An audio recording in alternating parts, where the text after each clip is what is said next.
recently I've been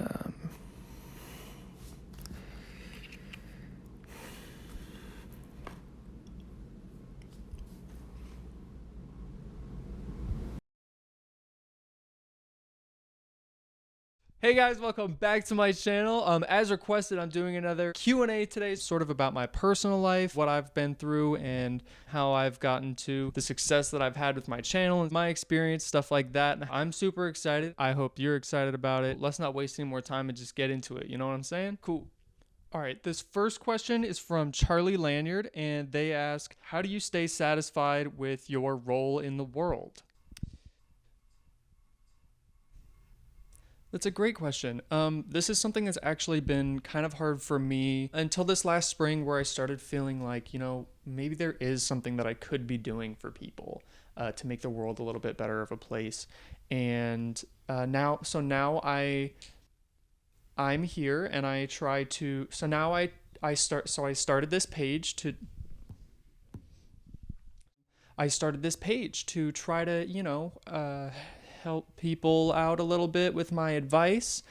And yeah, if you can figure out sort of like that version, whatever that version of it is for you, I hope this helps.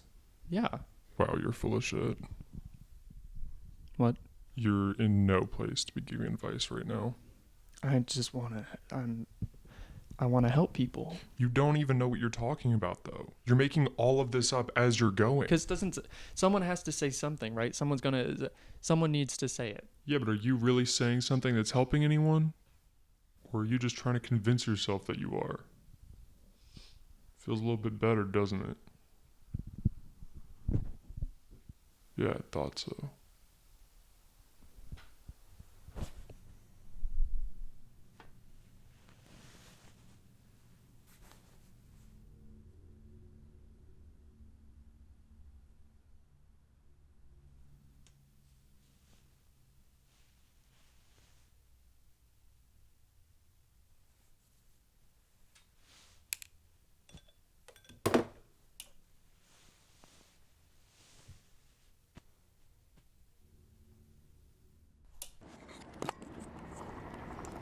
I've had this problem where it's hard for me to accept things as real. I went on a trip with my girlfriend to New York in November to check out the city before I up and moved there in the summer.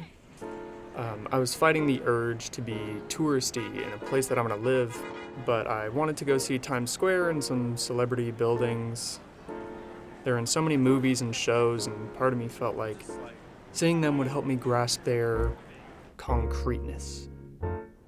A famous building like that is so unfathomably huge in size and significance that it felt like seeing the cement on the ground and the cars on the street and the 102 floors right in front of me, I would somehow be forced to understand. Like I couldn't possibly avoid it anymore. But in reality, I stood there, right next to the Empire State Building, and it was big for sure, but there on the ground I was the same as I was before. And suddenly eating my first food truck falafel became more memorable than the biggest collection of ads I'd ever seen. Everything has been feeling so big recently. Not just a building, but reality. 1 week in September, I got promoted at work, and over 60,000 people died of COVID. Hey, it's us. My celebration of this little accomplishment became barely anything more than an escape from my constantly spiraling thoughts.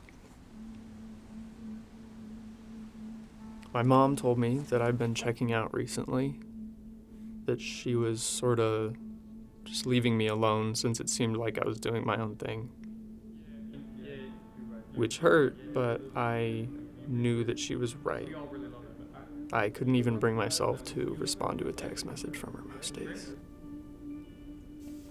She was going into surgery in a week, more worried than I'd ever really seen her, and yet she wouldn't reach out to me because she figured she wasn't a priority, or that I had other stuff going on. But I knew I really wasn't doing a lot. I wanted to think that if I just avoided doing anything, nothing could really get any worse. I wanted nothing more than to be helpful to the world, but I became paralyzed by the fear that I might not get it right.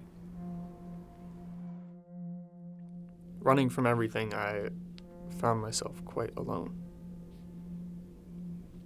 I didn't know what to do, and honestly, I don't think I ever really will.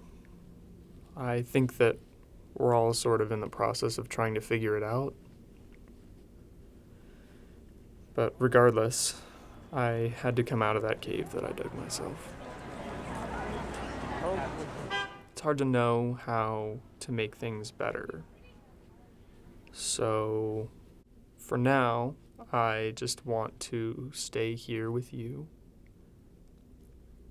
It's not an answer to clear up my mind or that'll solve all of our issues, but more of a choice to try and stay in this moment and check in instead of checking out.